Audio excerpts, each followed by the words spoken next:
Hi వివాస్, మీ time pass కోసం 5 పొడుపు కథలు వేస్తాను. మీ బ్రెయిన్ పవర్ ఏంటో చూపించండి. మొట్టమొదటి పొడుపు కథ. ఈ గుంతలో నీరు ఎప్పటికీ వెండిపోదు, కానీ ఈ గుంత భూమిపైన ఎక్కడా ఉండదు. ఇదేమిటో చెప్పండి. రెండవ పొడుపు కథ. ఈ చెట్లు ఎన్నిసార్లు నరికి వేసినా కానీ మళ్ళీ మళ్ళీ మొలుస్తూనే ఉంటాయి. ఇదేమిటో చెప్పండి. మూడవ పొడుపు కథ. 2 కట్లుంటాయి. ఒక కట్టి భూమి పైన ఉంటే ఇంకో కట్టి పైకి లేస్తుంది. ఆ 2 ఏమిటో చెప్పండి. నాలుగవ పొడుపు కథ. రెక్కలు ఉంటాయి గాని తలుపులు కాదు, టపటప కొట్టుకుంటాయి గాని కిటికీలు కాదు. ఏమిటో చెప్పండి.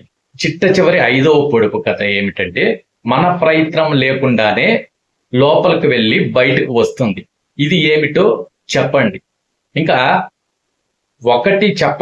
ఒక ఆన్సర్ చెప్పగలిగితే మీరు యావరేజ్, 2 ఆన్సర్లు చెప్పగలిగితే పర్వాలేదు, 3 ఆన్సర్లు చెప్పగలిగితే హిట్, 4 ఆన్సర్లు చెప్పగలిగితే సూపర్ హిట్, 5 ఆన్సర్లు చెప్పగలిగితే బ్లాక్ బస్టరే. సో మీ 5 క్వశ్చన్స్ కి ఆన్సర్ ని కామెంట్ లో పెట్టండి. 2 రోజుల తర్వాత నేను కరెక్టా కాదని ఆన్సర్లు నేను కామెంట్ లో పెడతాను. సో వీడియో ఇన్ఫర్మేటివ్ గా అందరికి షేర్ చేయండి.